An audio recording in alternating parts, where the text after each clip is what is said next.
Good day everyone. I'm here para i-discuss sa inyo yung mga nakita naming mga majority of you guys na nag-submit ng essay kung saang areas kayo mostly nagkamali or areas that you need to improve. So, we first want to thank you sa pag-submit niyo ng mga essays ninyo, and dun sa mga hindi pa nakapag-submit, you still have time para mag-submit and to check yourself kung paano kayo mag-write ng essay. So there are some pointers that we want you guys to consider and review as you prepare for your exam, especially sa pagsulat ng essay. So part of those things yung preposition ninyo, and then parallelism ng verb, and then yung subject-verb agreement, and then usage of pronouns. And when you write your essays, you need to be careful with your choice of words, and then your habit of putting unnecessary words when you write essay. So, isa-isahin natin yun as we discuss, and we will cut this portion by portion so that hindi maging long yung video na to. So, una muna yung sa, I will share my screen with you para makita ninyo. Okay. So this one, dito muna tayo sa pronouns. So sa pronouns, napansin namin na kasi yung pronoun is really important, kasi kaya siya tinawag na pronoun kasi it takes the place of a noun. So it is for a noun so that you will avoid redundancy when you write your sentences sa essay. So sa pronoun, alam naman natin, it's just a review, pero this is one of the basic ng writing in English ng mga essays and composition. So you need to master muna yung pronoun. But we notice that still some of you hindi pa really confident when it comes to using the other types of pronouns. For sure, dun sa mga subject pronouns and object pronouns, maybe you are already familiar with it. Pero pagdating sa mga possessive pronouns and reflexive pronouns, medyo may alanganin pa sa inyo. So just a quick review. Always remember, kaya siya tinawag na pronoun kasi pinapalitan niya lang yung place ng noun. So the pronoun cannot be replaced with a verb or an adjective or an adverb. It's always for a noun. So as we know, first person pronoun, it is I. So yung word na I is a pronoun, and yung partner niya lagi when writing, it takes the plural form ng verb. So for example, the basic form, like a basic example, I love you. Hindi pwedeng I loves you or I hate you, I hates you. So laging walang S. So simpleng rule, yung verb wala siyang S lagi. So I love you, I hate you, I eat, or I run, I sing, walang S. And then the second person na you, the same thing with you, you are, hindi pwedeng you is or you was. It's always you are. And the same with I, lagi siyang plural. So you run, you do this, you eat. So walang S, hindi pwedeng you. Hindi, minsan kasi na-confuse natin na porket si I tsaka si you ay nag-iisang tao, akala natin yung verb may S siya. Same with the rule ng subject-verb agreement, pero hindi. Yun yung special sa pronoun na yon. Now, when it comes to the third person naman na pronoun na he, she, and then na it for objects, yung he at saka she, it's always singular. So, he does, he eats, he sings, he dances. Same with the she. And then yung it then, it's always singular also. So, it refers to one object replacing that object, singular object ng it. So, it so, the same lang din, meron siya laging S or ES sa dulo ng mga verb. And when it comes to first person na plural, we, kasama tayo doon. So you include yourself doon sa sentence. So we, it's, ang rule nun, after nun, ang verb na gagamitin natin is the plural one. So we are, um, we eat, we sit, we sing, walang S. Okay, sinasimple na lang natin yung explanation para hindi tayo masyadong technical sa pag-i-explain. And then yung second person na you nun, yung you na plural this time is the same naman dun sa kanina na second person, pero marami but you are not included. Okay? So it's the same plural din to. And then yung third person and thing na they. So they, hindi ka kasama doon. So they are happy, they live in the city, they learn English. So walang S yan. Now, pagdating naman sa object pronouns, yung me, you, him, her, it, us, you, them, for sure, familiar kayo dito. We need to first be careful din sa paggamit ng pronouns na mayroong gender specification. So, pagdating sa male, of course, we use him. Pagdating sa female, ginagamit natin yung her. Now, when it comes to object naman din, it's same with it, and then us, you, and them. Ngayon, pagdating naman sa possessive pronouns or possessive adjectives muna, may tinatawag tayo ng mga my. So, my cell phone, my mother. So, sa'yo yun, it is plural. Okay, so my mother or my cell phone, it depends doon sa sinusundan.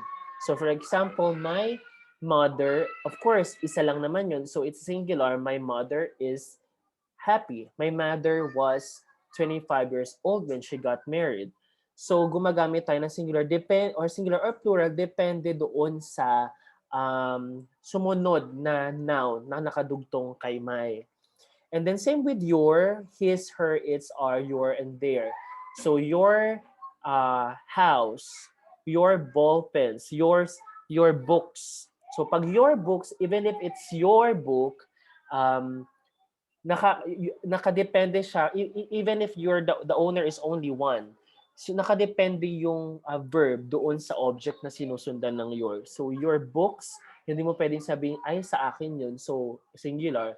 No, it depends on the object. So your books are on the floor. So are doon kasi nga books yung tinutukoy natin. So sa his naman, his car. Let's say his car. So car is singular. So it should have a singular verb as well. Pagdating naman sa her, pertaining to a female owner, so her makeup, let's say her makeup was loud during the party. So singular lang din yun. So you just need to be careful when it comes to using this possessive adjective. Nakadepende siya dapat doon sa object na sinusundan. Minsan kasi we think na si Mai, akin to, so isa lang, so dapat singular yung verb. Or yung your, isa lang. No, it depends doon sa object na tumatanggap doon sa possessive adjective na yon. Now, when it comes to possessive pronouns naman, meron tayong mine, yours, his, hers, ours, yours, theirs.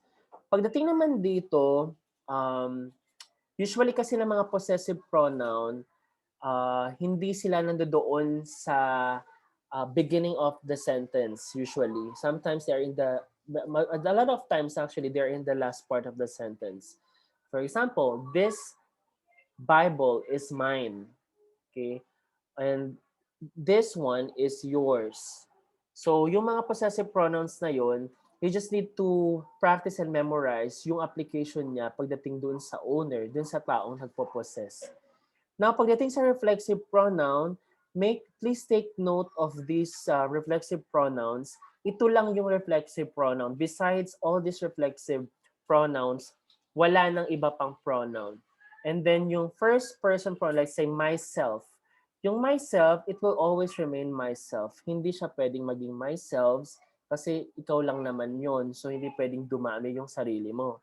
Okay? So, yung yourself, hindi rin pwede namang, yung yourself, it can be plural kasi you can say, read it yourselves. You're pertaining to those people na mag-read sila-sila, kumbaga. So, yourselves. Pag sinabi natin ourselves, si ourselves naman, since ours is plural, you can never say ourself. It's always ourselves. And then themselves, himself, herself, itself, they're all singular. Okay, so basic na lang yung pronoun na yan. So kung may tanong kayo pa pagdating sa pronoun, this is just a review so we'll not go deeper sa pronoun. Pagdating naman sa prepositions, yan. Sa prepositions, I'm sure hindi naman talaga tayo kasi native English speakers, we are secondary lang naman yung English natin as our national language. Pero madalas tayo naghahamali pa rin sa in, on, at nalilito tayo saan siya ginagamit. Pero ang pinaka-hint lang and tip pag naggamit tayo ng in, on, at, what you see on the PowerPoint, from general to specific. So in, on, at, so yung in, it's more on general, and as you go through on and at, it becomes more specific. So when it comes to prepositions of time, okay, so prepositions of time, doon muna tayo sa time ha. Pag sa oras, halimbawa, you're talking about in the mornings. Kaya sinasabi natin, I always pray in the morning. So morning is general. You're not pertaining to any time in the morning sa umaga. So pag umaga, you just say in the morning or in the afternoon. Or I will go to the province in April. You can say the celebration will happen in May. You don't say on May or you don't say on February. No, if it's general, you just use in. And then, let's say sa centuries naman, usually nababasa natin sa mga history books, it happened in the 20th century or it happened in the 19th century. You say in, not on, but in. Pagdating naman sa on, you're talking more on a little bit specific than the general na in. So pag sinabi nating on, halimbawa you're talking about holidays na mayroong kasamang day. Halimbawa, Christmas Day. You don't say in Christmas Day. Kaya nga sabi sa kanta, di ba? Give love on Christmas Day. On yung ginagamit. And then when you talk about days of the week naman, on Monday, you don't say in Monday or at Monday. You say on Monday, we take a day off. Okay? So you use on for the days of the week. Pagdating naman sa days of the month, you also use the preposition on. So kasi you're becoming more specific na hindi lang months, you're talking about the day of the month. So on May 2 or on the 2nd of May, the offline Sunday service of LTCM will start. So you're becoming more specific on the 2nd of May or on May 2. So you use on. Let's say sa date naman, April 15 is my birthday. On that day, I will celebrate with my friend, let's say. So you're becoming more specific. Pagdating naman sa at, nagiging mas specific na, especially sa time. Let's say, the Christians celebrate resurrection at Resurrection Sunday. So you use to be more specific na sa mga holidays like Easter, New Year's. And especially sa time din, ginagamit madalas natin yung preposition na at. So at midnight, at 6 o'clock, at 10 a.m., let's meet at 2 p.m. So let's do this at noon, at midnight. So it is more specific pagdating sa time. Now sa place naman, sa paano naman ginagamit yung place, yung mga prepositions sa place naman, prepositions of place. So sa in naman, yung in kasi it talks about a location, yung lugar, pero it's more on general. Let's say, people are having hard time in India these days.